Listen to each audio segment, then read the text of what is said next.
அருள்நிதி பேராசிரியர் அருள்நிதி பழனிசாமி ஐயா அவர்களை அன்புடன் அழைத்தமர்கிறோம். வாழ்க வளமுடன் ஐயா. வாழ்க வளமுடன்மா. வாழ்க வையகம், வாழ்க வையகம், வாழ்க வளமுடன். குரு வாழ்க, குருவே துணை. சிந்தனையை, உடல் நலத்தை சீர் அமைத்து உய்வித்த குருவே வாழ்க, வாழ்க வளமுடன், வாழ்க வளமுடன், வாழ்க வையகம். சான்ற பெருமக்களே, மாக்கோலமாய் விளைந்த மதிவிருந்து நூலினுடைய 18வது கவி பற்றற்ற வாழ்வு என்ற தலைப்பில் இன்றைக்கு சிந்திக்க இருக்கின்றோம். பெற்ற பிள்ளைகளை வளர்க்கும் பெரும் சுமையும் சமைக்கும் மற்ற பொறுப்பும் குறைத்து மாதர்களை உய்விக்க உற்ற விதம் ஆட்சி முறை உலகோர் கூடி வகுத்து பற்றற்று வாழும் பண்பே அறிவின் உச்சம். இதுவரைக்கும் நாம சிந்தித்த கருத்துக்கள் எல்லாம் இயற்கையை பற்றியவையாக இருந்தன. அது மனிதனுக்கு சம்பந்தப்பட்டிருந்தாலும் அதை பற்றி நாம் பெரிதாக ஒன்றும் பாதிக்கப்படாத வகையில இருந்த கருத்துக்கள். ஆனா இந்த கவி என்றைக்கும் இன்றைக்கும் நம்முடைய வாழ்க்கையோடு இணைந்திருக்கின்ற ஒரு பிரச்சனையை பற்றிய கவிதை. என்ன பிரச்சனை என்றால், தி toughest job in the world, உலகிலேயே மிக கடினமான ஒரு காரியம் எது என்றால் ஒரு பிள்ளையை நல்லவனாக வளர்ப்பதுதான். இதை விட மோஸ்ட் சேலஞ்சிங் ஜாப் எதுவுமே இருக்க முடியாது. காரணம் என்னன்னா, நம்முடைய எதிர்பார்ப்புகள், ஆசைகள், சோசியல் ஸ்டேட்டஸ், சமுதாய அந்தஸ்து, அங்கீகாரம், இப்படி பல எல்லை கோடுகளை நாம வகுத்து கொண்டு அதிலே பொருந்தும்படியான ஒரு குழந்தை வளர வேண்டும் என்று எதிர்பார்க்கின்றோம். ஆனால் அந்த குழந்தையோ பதிவுகளின் தாக்கத்தை சுமந்து வந்திருக்கின்ற ஒரு ஜீவன். அதை என்ன பாவ புண்ணிய கர்ம வினைகளை சுமந்து வந்திருக்கிறதோ அதன்படிதான் அது வளரவும் வாழவும் சிந்திக்கவும் செயல்படவும் முடியும். இந்த இயற்கை நீதியை ஏற்றுக்கொள்ள மறுக்கின்ற அறியாமை சமுதாயத்துல 99.9% உண்டு. தத்துவத்தை புரிந்து கொண்டவர்களே கூட இந்த எதிர்பார்ப்பு என்ற வேலியிலிருந்து விலகவே முடிவதில்லை. மற்றவருடைய தான் உயர்ந்திருக்க வேண்டும் என்ற அடிப்படை குணம், அது ஆணவம் தானே. எல்லாமே இயற்கை நீதிகள் தான் என்று ஏற்றுக்கொள்ளக்கூடிய பக்குவம் வந்துவிட்டால் இந்த வாழ்க்கை என்னங்க? ஏதோ பிறந்தோம், 20 வயசு வரைக்கும் கல்வி பருவத்திலேயே பிரம்மச்சரியத்திலே போயிடுது. அதுக்கு பிறகு இல்லறத்தை மேற்கொள்கின்றோம் திருமணத்தின் வாயிலாக. அதுல நம்முடைய வினைப்பதிவுகளுக்கு ஏற்ற குழந்தைகளை பெறுகிறோம், வளர்க்கிறோம். பிறகு அது அவர்களுக்கு ஒரு திருமணத்தை ஏற்படுத்தி மாமன் மாமியாக அடுத்த நிலைக்கு சந்திக்கிறோம். ஒரு 70 வயது இன்றைக்கு உள்ள மெடிக்கல் ரிப்போர்ட் படி பார்த்தீங்கன்னா மனித ஆயுள் எல்லை 70 வயது வரைக்கும் என்று சொல்றாங்க, பொதுவான கருத்து. அப்ப 20லிருந்து 70 வரைக்கும் ஒரு 50 ஆண்டுகள் தான் நாம் இங்கு வாழ்கிறோம். இந்த 50 ஆண்டுகளிலே ஒரு நிம்மதியான நிறைவான வாழ்க்கை வாழ்ந்தேன் என்று எத்தனை பேர் கை தூக்க முடியும் பாருங்க. அப்ப நாம் வாழ்ந்த வாழ்க்கை வெற்றியா தோல்வியா? எல்லாம் ஜெயிச்ச மாதிரி நினைக்கிறாங்க, ஆனா எல்லாம் தோத்துக்கிட்டு தான் இருக்கிறாங்க. எது வெற்றி என்றால், போவதற்குள் நான் நிறைவாக வாழ்ந்தேன் என்ற ஒரு தீர்ப்பு நமக்குள்ள வரணும். இந்த வாழ்க்கையை நான் நிறைவாக வாழ்ந்தேன் என்ற ஒரு எண்ணம் தோன்றவில்லை என்றால் நாம் வாழ்ந்த வாழ்க்கை தோற்று போனது என்பதில் அணு அளவும் சந்தேகம் கிடையாது. அந்த நிறைவு எப்போ வரும் என்றால், இயற்கையை பற்றி மட்டுமல்ல, நம்முடைய வாழ்க்கை ஏற்கனவே நிச்சயிக்கப்பட்டு விட்டது. ஒரு புரோகிராம்டு சாஃப்ட்வேரோட தான் வந்திருக்கிறோம். நாம் வந்த பிறகு என்ன என்றால், உள்ள இருக்கிறத வெளிய எடுத்து போடணும். அதாவது நேற்றைக்கு நாம் பார்த்தது போல, கல்வி என்ற ஒரு முறை. நம்ம குழந்தைகளை நல்ல வகையிலே நல்ல பிரஜைகளா வளர்ப்பதற்கு, அறிவுபூர்வமாக வாழ்வதற்கு துணை செய்வது கல்வி முறை. அந்த கல்வியிலே பல இயற்கை ரகசியங்களை மட்டுமல்ல, மனிதன் கண்ட விஞ்ஞான நுட்பங்கள், வாழ்வியல் இப்படியெல்லாம் பல துறைகளை மாணவர்களுக்கு பல பாடங்களாக கற்பிக்கின்றோம். இந்த கல்வி அறிவை விருத்தி செய்யுமா? ஒரு முக்கியமான கேள்வி. இன்றைக்கு உலகம் என்ன நினைக்குதுன்னா, எவ்வளவு படிச்சிருக்கிறோமோ அவ்வளவு அறிவாளி அப்படின்னு நினைக்குது. அப்படின்னா, இன்னைக்கு படிச்சவங்க தானே ஆட்சியில் இருக்கிறாங்க. பல வேதங்களை படிச்சவங்க தான் மடாதிபதிகளா இருக்கிறாங்க. அப்போ சமூகத்துல பிரச்சனை தீர்ந்திருக்கணுமில்ல? தீரலையே. அப்போ அறிவில்லாத, படிப்பில்லாத ஒருவர் செய்த ஆட்சியை விட, இன்னைக்கு எம்.ஏ, எம்.ஃபில் படிச்சவங்க பண்ற ஆட்சி பார்த்தீங்கன்னா, கேவலமா தானே இருக்குது. அப்போ படிப்புக்கும், அறிவுக்கும் சம்பந்தம் இல்லை.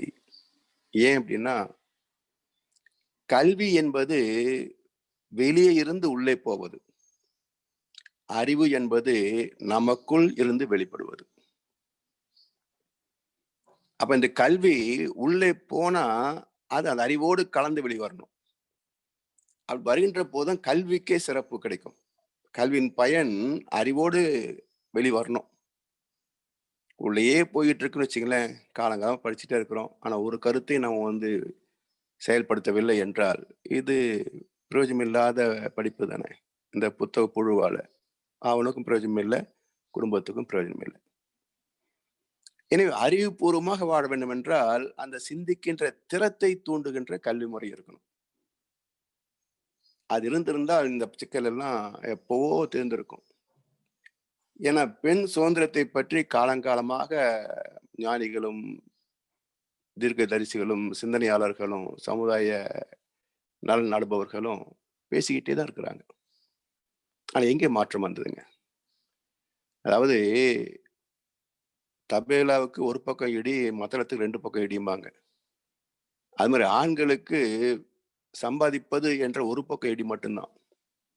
இன்றைய பெண்களுக்கு சம்பாதிக்கவும் வேணும், குடும்பத்தையும் பார்த்துக்கணும். அதுலயும் பாருங்க, மேல்நாடுகள் இருக்கின்ற இந்திய இளைஞர் கூட பரவால்ல. கணவனும் மனைவியும் சேர்ந்து சமையல் எல்லாம் பண்ணுவாங்க, செய்வாங்க, எல்லா வேலையும் பகிர்ந்துக்கிறாங்க. அவங்களே இங்க இந்தியாவுல செட்டில் ஆறோம்னு வச்சுங்களேன், ஆண்கள் அடிப்படை பக்கம் போகக்கூடாது. ஒண்ணும் இல்ல, ஒரு முறை நான் வெளியே துணி காய போட்டிருந்தேன். ஒரு 6, 7 வயசு பையன் அவங்க அம்மாவோட போயிட்டு இருந்தான். என்ன பார்த்து அவன் சொல்றான், "ஏன் அங்க பாரு தாத்தா பொம்பளை துணியெல்லாம் காய போடுறாங்க" அப்படின்றான். அப்ப அந்த 7 வயசு குழந்தைக்கு என்ன கருத்து? இதெல்லாம் பொம்பளைங்க வேலை அப்படின்னு பிரிச்சு சொல்லிக் குடுத்துருக்காங்க, பார்த்துருக்காங்க. இதானே அனுபவம். அப்ப இந்த பையன் வளர்கின்ற போது எப்படி மனைவிக்கு துணை செய்வான்? இப்படி சமுதாயம் ஏதோ ஒரு மாப் சைக்காலஜில வளர்ந்துட்டு இருக்கே தவிர, எதையுமே அறிவியல் பூர்வமாக எல்லோரையும் சமமாக பாவிக்கணுன்ற அந்த அடிப்படை உணர்வு கூட இல்லாம வளர்கின்ற போது, எப்படி நல்லா இருக்க முடியும்? மனைவியையும் ஒரு ஜீவனாக, சுதந்திர மனிதனாக பார்க்கணும். ஆஃபீஸுக்கும் போயிட்டு, வீட்டிலயும் 2 பக்கம் வேலை பார்க்கணும். அது உடம்பு தானே, மனசு தானே. அங்க ஸ்ட்ரெஸ் இருக்காதா? ஸ்ட்ரெயின் வராதா? அப்ப அவங்களுடைய சுமைகளை நாம் பங்கு கொள்ள வேண்டும் என்ற அந்த அடிப்படை மனித நியாயம் கூட இல்லைன்னா, இவர் என்ன பெருசா வாழ்ந்துட முடியும்? அதனால குடும்ப கடமைகள் இருவருக்கும் பொதுவானது. எவ்வளவுதான் பிரச்சனை உள்ள குழந்தைகள்னு சொன்னாலும் கூட, சரி இவங்கலாம் பாருங்க எவ்வளவு அவஸ்தைப்படுறாங்க குழந்தைய பெத்துக்கிட்டு. நம்ம வேண்டாங்க, நம்ம குழந்தை வேண்டாம் அப்படின்னு இருக்க முடியுதா எந்த தம்பதியாவது? இயற்கையாக குழந்தை பிறக்கலைன்னா கூட டெஸ்ட் பேம் பெத்துக்கலாம்னு தானே போய் 2,00,000 3,00,000 செலவு பண்றாங்க. ஸோ இயற்கையின் அந்த பரிணாம சட்டத்துக்கு உட்பட்ட வாழ்க்கை. அதை யாரும் ஜெயிக்க முடியாது. ஸோ குழந்தை பேர் என்பது தவிர்க்க முடியாத ஒரு அம்சம் வாழ்க்கையில. அதை வளர்ப்பது என்றால் என்ன? அதுல என்ன இருக்குதோ அதை ஏற்றுக்கொள்ளணும். அதாவது நீங்க அமெரிக்கால கேள்விப்பட்டிருப்பீங்க. அங்கெல்லாம் வந்து don't teach don'ts to the child என்பார்கள். Don't teach don'ts to the child. ஆனா இந்தியாவுல பார்த்தீங்கன்னா, "ஏய் அத பண்ணாத, இத பண்ணாத, அங்க போகாத, இங்க போகாத." 90% வி டீச் டோன்ட்ஸ். அதனால தான் ஒரு சிக்னல்ல நின்னாலும் கூட, "போனா என்ன?" அப்படி எண்ணம் வரும் நமக்கு. அந்த ரெட் எரியுது. போகக்கூடாதுன்னா, "ஏன் போனா என்ன?" அப்படி ஒரு கேள்வி நமக்குள்ள வரும். ஏன்னா we are taught like that. நமக்கு டோன்ட் சொல்லியே வளர்த்ததுனால, "ஏன் தப்பு பண்ணா என்ன?" அப்படின்ற சிந்தனை நம்மகிட்ட வரும். ஒழுக்கத்தை மட்டுமே போதிக்கணுமே தவிர, ஒழுங்கினத்தை அறிமுகப்படுத்தவே கூடாது. அதனால பெஸ்ட் சைக்காலஜி என்ன அப்படின்னா, don't teach don'ts to the child. Teach only do. அப்படி குழந்தை வளர்ப்பு தான் இன்றைக்கு உலகத்திலேயே மிகப்பெரிய சாதனை. அதுவும் நல்ல குழந்தைகள் வளர்த்து விட்டால், அப்பா! ஒரு நிம்மதியான வாழ்க்கைன்னு அங்க தானே. அதேபோல சமைக்கின்ற வேலை. இது பொதுவாக்கி விடலாம். பெரிய பிரச்சனை ஒண்ணும் கிடையாதுங்க. இன்னும் சில குடும்பங்கள பார்த்தீங்கன்னா, பையனுக்கு ஒரு சமையல், புருஷனுக்கு ஒரு சமையலு, அம்மாவுக்கு ஒரு சமையலு, மாமியாருக்கு ஒரு சமையலு. எனக்கு இது பிடிக்கும், இது பிடிக்காது. என்ன பிடிச்சது, பிடிக்காது? ஆரோக்கியமான உணவு, தேவையான அளவு. இதுதானே உடம்புக்கு வேணும். இல்ல மனச கொண்டு வந்து உள்ள விட்டுட்டு, எதுக்கு அது பிடிச்சு, இது பிடிச்சது, பிடிச்ச மட்டும் சாப்பிட்டீங்கன்னா, வியாதி கண்டிப்பா வந்து சேருமே. பிடிக்காது சாப்பிட்டு தான் ஆகணும். கசப்பு யாருக்கு பிடிக்கும்? ஆனா, அதுதான் உடம்புக்கு தேவையா இருக்குது. அப்போ சமைத்தல் என்பது இவ்வளவு வெரைட்டி அவசியமே இல்ல. எத்தனை வகை? இந்த உடம்பு இவ்வளவு வகை தேவைங்களா? அறுசுவை உணவு 6 வகை போதுமே. எதுக்கு 2000 வகை ஸ்வீட்டு? இப்படி நம்முடைய வேலைகள் எல்லாம் இழுத்து போட்டு பெருக்கிக்கிறதே, அது அறியாமையினுடைய வெளிப்பாடு தானே. அதேபோல மற்ற பொறுப்பு. எத்தனை வகையான பொறுப்புன்னு நம்ம அளந்து சொல்ல முடியுதுங்களா? பெண்களுக்குரிய கடமைகள் பார்க்கிறபோது. இத்தனையும் சேர்ந்து செய்யக்கூடிய அந்த உடல் வலிமை, மன வலிமை. உண்மையிலேயே பார்க்க போனா, பெண்கள் மெல்லினம் அல்ல, வல்லினம் தான். ஆண்களை விட கடிமை உழைக்கக்கூடிய உடல் சக்தி மிக்கவர்கள். எந்த ஒரு இக்கட்டான சூழ்நிலையிலையும் தைரியமாக எதிர்கொள்ளக்கூடிய துணிச்சல் மிக்கவர்கள். அங்கெல்லாம் பெண்களாகத்தான் இருக்கிறாங்க.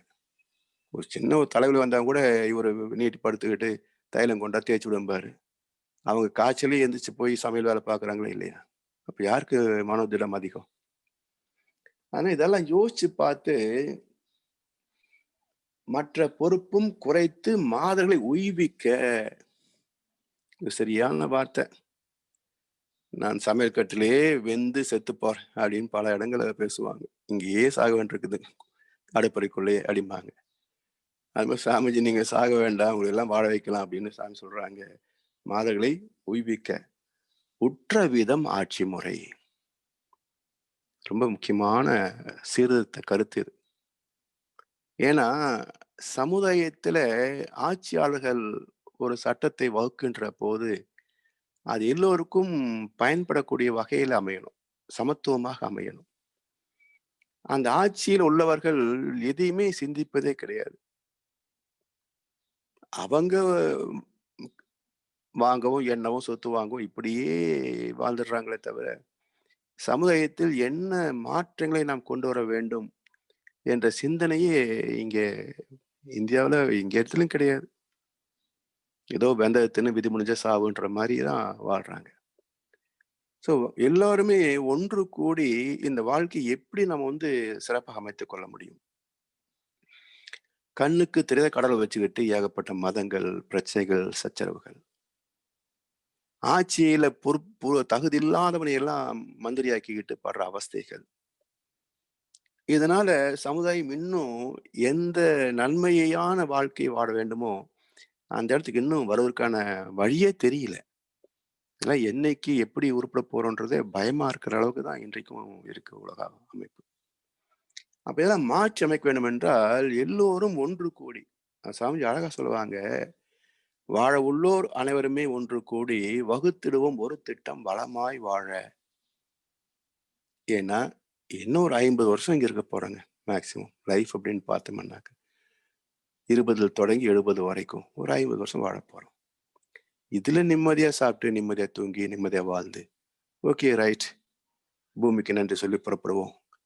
அப்படின்ற ஒரு அமைப்பு இல்லைன்னா, அப்ப வாழ்க்கை முறையில எங்கேயோ பெரிய ஓட்டை இருக்குன்றது தான் அர்த்தமாகுதுங்க. அதனால இந்த ஆட்சி முறை சீர்படுத்த வேண்டிய கடமை இருக்கு. அதுக்கு அரசியல் சாசனங்கள் எல்லாம் எழுதி வச்சிருந்தாலும் கூட, அத ஓட்டை வச்சே எழுதுறாங்க. அரசியல் சாசனங்கள் எல்லாம் பார்த்தீங்கன்னா, எல்லாத்தையும் ஓட்டைகளோடவே எழுதுவாங்க. அப்போ அந்த சட்டதிட்டங்கள் சமுதாயத்துக்கு எதுவுமே உண்மையான பயனை கொடுப்பது இல்லை. அப்போ அதுல இடையில உள்ளவங்க எல்லாம் அதுக்கு லாபம் பார்க்குறாங்க, கமிஷன் பார்க்குறாங்க. மக்களுக்கு வந்து சேர வேண்டிய நன்மைகள் வந்து சேருவதே இல்ல. எனவே உற்ற விதம் எது எல்லோருக்கும் நன்மை செய்யத்தக்கது. உடல் ஆரோக்கியத்திற்கான உடற்பயிற்சிகளை செய்வதற்கு நேரம் இருக்கணும். மனதை சாந்தப்படுத்தக்கூடிய வகையிலே அமைதியா கொஞ்சம் உட்கார்றதுக்கு நேரம் இருக்கணும். அதாவது இன்றைய சூழலில பாருங்களேன், நீங்கலாம் குடுத்து வச்சவங்கன்னு தான் சொல்லணும். ஏன்னா அவ்வளவு பரபரப்பான ஒரு சமுதாயத்துல இருந்துகிட்டு, தினசரி ஆன்மீக சிந்தனைகள், தவம் என்றும் நேரத்த ஒதுக்கி செய்றீங்களே. இதுவே எத்தனை பேர் அங்க வந்து நாய பேய் அலைஞ்சுகிட்டு எதுக்கும் நேரத்த ஒதுக்க முடியாம, வீட்டுக்கு ஃபோன் பண்ணி பேசுறதுக்கு கூட நேரம் இல்லன்றாங்க. அந்த அளவுக்கு பிஸியா இருக்கிறாங்க.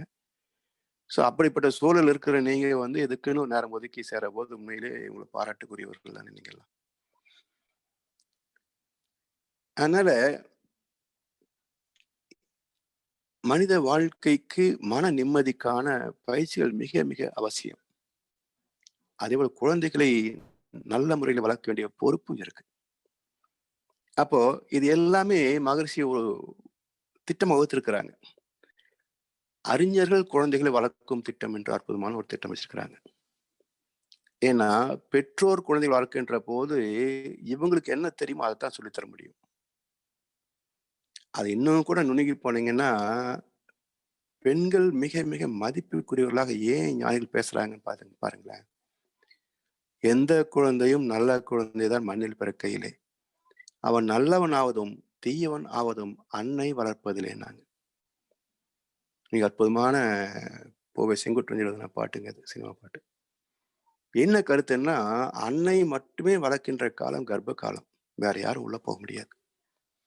அப்ப கருவிலேயே ஒரு குழந்தை வளர்கின்ற போது, அது கற்கின்ற பாடங்கள் மான்டெசோரியில வந்து பாடம் ஆரம்பிக்கிறது இல்லைங்க. கரு உருவான சனத்திலிருந்தே ஒரு குழந்தையுடைய பாடம் தொடங்கி விடுகிறது. தாய் ஒவ்வொரு சனம் பெறுகின்ற அனுபவங்களும் அந்த குழந்தை கத்துக்கிட்டே தான் இருக்குது உள்ள. அது எல்லாமே அதுக்கு பிறவி குணங்களாக அமையும். அதனால தான் ஆணை விட பெண்ணுக்கு பொறுப்பு அதிகம் என்று ஏன் சொல்றாங்க அப்படின்னா, ஒரு நல்ல சந்ததி உருவாக்கக்கூடிய பொறுப்பை இயற்கை பெண்ணிடத்திலே அமைத்திருக்கிறது. ஆணின் பங்கு 1 நிமிஷம் தான். ஆனா பெண்ணின் பங்கு 10 மாசம் அத வளர்க்கிறோம். அப்ப அந்த தாய் என்னென்ன அனுபவங்களை பெறுகிறார்களோ, அனைத்துமே அந்த குழந்தையின் பிறவி குணமாக அமைகின்றன. பிறவி குணத்தை மாத்த முடியுமா? யோசிச்சு பாருங்க. அதனால தான் எந்த குழந்தையும் நல்ல குழந்தை தான் மண்ணில் பிறக்கையிலே. அவன் நல்லவனாவதும், தீயவனாவதும் அன்னை வளர்ப்பதிலே. அப்போ அம்மா எப்படி பக்குவம் ஆகியிருந்தால், அந்த குழந்தை அந்த கர்ப்பத்தில நல்லபடி வாழ முடியும். தந்தை எப்படிப்பட்ட பக்குவத்தை பெற்றிருந்தால், அந்த விந்து தாரணை என்ற ஒரு நிமிட அனுபவத்தில கூட எப்படிப்பட்ட பதிவுகளை அங்கே கர்ப்பத்துக்கு அனுப்ப முடியும். அதனால தான் வாழ்க்கை தெளிந்து புரிந்து வாழ்கின்ற போது நல்ல சந்ததிகள் உருவாவார்கள். அந்த கடமையை முன்வைத்து தான் நம்முடைய முன்னோர்கள் ஆணுக்கும், பெண்ணுக்கும் அந்த 14 வயதுக்கு முன்னாடியே எப்படி அவங்க வளரணும் அப்படின்ற கருத்தை மையப்படுத்தியிருக்கின்றாங்க. அதுதான் பாவை நோன்பு என்று பெண்களுக்கும், காயத்ரி மந்திரம் என்று ஆண்களுக்கும் குடுத்திருக்கிறாங்க. அப்ப பாவை நோன்பு என்னங்க? பால் உண்ணோம், நெய் உண்ணோம், நாட்களை நீராடி, மையிட்டு நாம் எழுதோம், மலரிட்டு நாம் முடியோம், அல்லாதன செய்யோம். இவ்வளவுதானே பாவை நோன்பு. அப்ப தப்பான விஷயங்களை பார்க்கவும் கூடாது, கேட்கவும் கூடாது, செய்யவும் கூடாது. "உரஞ் என்னும் தோட்டியான் ஓரைந்தும் காப்பான், வரஞ் என்னும் வைப்பிற்கு ஒரு வித்து" என்றார் வள்ளுவப் பெருந்தகை. இது ஆண்களுக்கு. இப்படி நல்ல கணவன் மனைவி தான் நல்ல குழந்தையை உருவாக்க முடியும். அப்போ இந்த நல்ல கணவன் மனைவியாக தயார் பண்றது சமுதாயம் தானே. அப்போ சமுதாயத்துக்கான வழிமுறைகள் தெரிஞ்சிருந்தா தான் அது நல்லபடியாக வளர்க்க முடியும். இன்றைய கல்வி முறை என்பது நமக்கு எழுத்தறிவு, தொழிலறிவை கற்கிறத தவிர, இயற்கையை பற்றிய அறிவும் இல்ல, இறைவனை பற்றிய அறிவோ, அனுபவமோ இல்ல. இந்த 2 தான் அடிப்படை. இது புரியலன்னு சொன்னா வாழ்க்கை புரியாதுங்க. வெறும் எழுத்தும், தொழிலும் மட்டும் வச்சுக்கிட்டு வாழ்ந்துட முடியாது. வாழ்க்கை என்பது ஆத்மா சார்ந்தது, மனம் சார்ந்தது. அதுக்கு தக்க விளக்கங்களை கொடுத்து, இப்படித்தான் வாழ்க்கை அப்படின்றத ஏற்றுக்கொள்ளணும். எதுவுமே இரண்டுபட்ட வாழ்க்கை தான். இரவு வரும், பகலும் வரும், உலகம் ஒன்றுதான். வறுமை வரும், செழுமை வரும், வாழ்க்கை ஒன்றுதான்.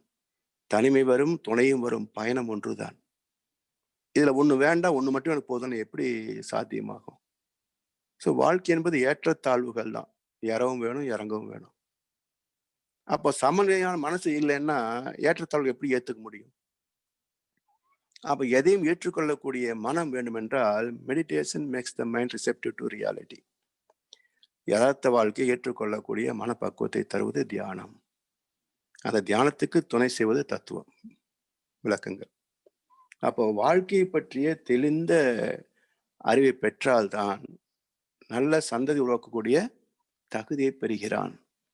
அப்படிப்பட்ட கணவன் மனைவி இணைகின்ற போது நல்ல சந்ததி உருவாகும். அப்போ வாழ்க்கை முறை, சமுதாய அமைப்பே மாறினால்தான் இதுக்கு தகுந்த மாதிரி வாழ முடியும். அப்போ நமக்கு ஏன் இதெல்லாம் முடியலன்னு சொன்னீங்கன்னா பார்த்தோம்னா, ஆசைகள், அளவிறந்த ஆசைகள். நிறைய சம்பாதிக்கணும், நிறைய சொத்து சேர்க்கணும், உயர்ந்த பதவியில் இருக்கணும், எல்லாம் உயர்வுன்னா எங்க போறதுங்க? அதாவது நம்ம வீட்டு பக்கத்துல ஒரு டெலிஃபோன் டவர் வச்சாங்க அப்படின்னாக்க, அந்த மேக்னெட்டிக் வேவ்ஸ் வந்து நம்ம அவாய்ட் பண்ணணும், அதனால இங்க டவர் வைக்க வேண்டாம் அப்படிங்கிறாங்க. செல்போன் யூஸ் பண்ணும்போது சிக்னல் நல்லா வரணுன்றாங்க. அப்போ டவர் வேண்டாம், சிக்னல் வேணும். நாம யாரும் விவசாயம் பார்க்க வேண்டாம், ஆனால் சாப்பாடு நல்லா கிடைக்கணும். நாம் யாரும் போலீஸ் வேலைக்கு போக வேண்டாம், பாதுகாப்பு நல்லா இருக்கணும். நாம் யாரும் மிலிட்ரிக்கு போக வேண்டாம், ஆனால் நாடு பாதுகாப்பாக இருக்கணும். இது எப்படிங்க சாத்தியமாகும்? நம்ம வசதிக்குன்னு யாரோ பெற்று விட்டு வளர்த்து வச்சிருப்பாங்களே, நீ போலீஸா போ, நீ செத்துப்போ, நீ இராணுவத்துக்கு போ, நீ டாக்டரை வந்து 24 மணி நேரம் மக்களுக்கு பாடுபடு, ஆனால் ஃபீஸ் வாங்கிக்காது. அப்படி யாராவது பெற்று விட்டு பண்ணுமா? அப்போ சமுதாய கடமைகள் நிறைய இருக்கும்போது அதே வகுத்து பகுத்து இத்தனை பேர் டாக்டர் ஆகணும், இத்தனை பேர் இன்ஜினியர் ஆகணும், இத்தனை பேர் போலீஸ்ல இருக்கணும், இத்தனை பேர் ராணுவத்தில் இருக்கணும், இத்தனை பேர் தொழில் செய்யணும். எல்லா தொழிலும் ஏற்புடையதே. ஏன்னா எதை எடுத்தாலும் இன்னொரு பக்கம் இடிக்கும். ஆனா சமுதாய அமைப்புல எல்லா தொழிலுமே சமமானது. பிச்செடுப்பதை தவிர, ஏமாற்றுவதை தவிர எந்த தொழிலும் கேவலமானதே கிடையாது. எதை செய்தாலும் நிறைவா, திருப்தியா, ஹானஸ்டா செய்யணும், சின்சியரா செய்யணும். அதுதான். அது இல்லைன்னா தான் கேவலமே தவிர, அது இருந்தா எந்த தொழிலும் மதிப்பற்ற தொழில் என்பது எதுவுமே கிடையாதுங்க. எல்லா தொழிலுமே மனிதனுக்கு தேவையான தொழில் தான். அதனால நம்ம மைண்ட் செட்டே வந்து ஒரு மாதிரி இருக்கு. இதை பார்க்கிற போது சமுதாயத்துல இப்படி இதெல்லாம் என்னைக்கு திருந்த போகுது அப்படின்ற எண்ணம் வந்து வந்து போய்கிட்டே தான் இருக்குது. அதுதான் சாமியும் புலம்பிட்டு போயிட்டாரு. பற்றற்று வாழும் பண்பு அறிவின் உச்சம். அப்ப மனிதன் அறிவுபூர்வமாக வாழ்கிறான் என்றால் அந்த சமுதாய அமைப்பு எப்படி இருக்கும்னா, எல்லாரும் ஹாப்பியா இருக்கணும். காலையில் எழுந்திரிச்சா உடற்பயிற்சி பண்றதுக்கு நேரம் இருக்கணும். ஏதோ ஒரு உணவு இருந்தா போதும், சிம்பிளா சாப்பிட்டா போதுன்ற மாதிரி நாக்கை கொஞ்சம் கட்டுப்படுத்தி இருக்கணும். அதே போல தொழில் என்பது ஒரு 4 மணி நேரம் வேலை செஞ்சா போதும். 8 மணி நேரம், 10 மணி நேரம் வேலை செய்ய அவசியமே கிடையாது. 700 கோடி மக்கள் இருக்கிறோம். நம்ம தேவைக்கு ஒவ்வொருத்தரும் 20 மணி நேரமா வேலை செய்யணும். ஒரு 4 மணி நேரம் வேலை செஞ்சாலே போதும். அதுக்குரிய சம்பளம் இருந்தா போதும். அதுக்குரிய சிம்பிள் லைஃப் இருந்தா போதும். இப்படி ஏதோ வந்து விட்டோம். வாழ்வது ஒரு முறை, வாழ்த்தட்டும் தலைமுறை என்று எளிமையான வாழ்க்கையே நிறைவான வாழ்க்கை. அதை பொருளளவில் வச்சுக்கலன்னா கூட மனசளவில் எளிமையா இருக்கணும். வசதி இருந்தாலும் பரவாயில்ல. ஆனா மனசளவில் சிம்பிளா இருக்கணும். அப்படி இருந்தா தான் வாழ்க்கை நிறைவளிக்கும் என்று சொல்லி இந்த சிந்தனை நிறைவு செய்வோம். வாழ்க வளமுடன், வாழ்க வளமுடன், வாழ்க வையகம். Principles are there. They join together. One is the essential component of the physical body. The other one is essential constitutions of the astral body. The third one is the essential core of the causal body. Can you all guess what it is? The essential component of the physical body is nothing but the sexual vital fluid. And the essential constituents of astral body is the life force particles. And the essential core of the causal body is intensified biomagnetism. So these three principles are thus interlinked in the genetic center. We already discussed about these three when we discussed about the Vedatrim principles, right? Yes.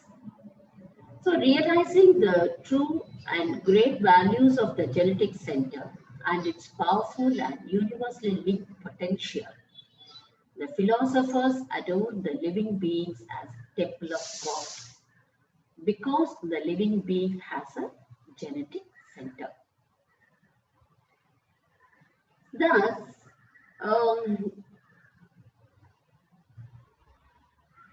through the static state, there is an interconnection of everything in and beyond the universe. Here we can just take 4 points. One, the static state, that is the eternal space, existing throughout the universe. Then the genetic center of every living being, the gravitational center of all celestial bodies, and the center point in every energy particle, whether individual or in mass, all are invisibly connected and every one is characterizing others through their wave function. This also we discussed, through their wave function according to the receptivity and compatibility. This we must understand, according to the receptivity and compatibility. By this universal link, every person is affected with changes of character and values in addition to the effects of their own actions. So, everything mixed here to be a person, right? That only matters for the personality of a person here. So, consciousness, which maintains order of function in everything, is the invisible quality of the static state. So consciousness orders the attractive and repulsive forces of everything by maintaining 3 parameters. What are the parameters? The structural specification. Every one of us having the structure, right? So the pattern. The pattern is called nothing but the structural specifications. Then second one, the sum of characters and qualities occurred up to the present. That we generally call it as precision. And the third one is perfect timings. See, in everything there is a law of perfect timings. That we call it as regularity. So the 3 parameters are nothing but pattern, precision, and regularity. So the mysterious phenomenon of consciousness extends its function as mind with its base or working center in the genetic center of the living being. So in tomorrow's session, we discuss about the imprints of deeds. Now let us conclude today's session. Thank you one and all for giving me this opportunity. Be blessed by the divine. Thank you, Ma. Be blessed by the divine. Excellent speech about the characteristics of the biomagnetism. Thank you, Ma. Be blessed by the divine.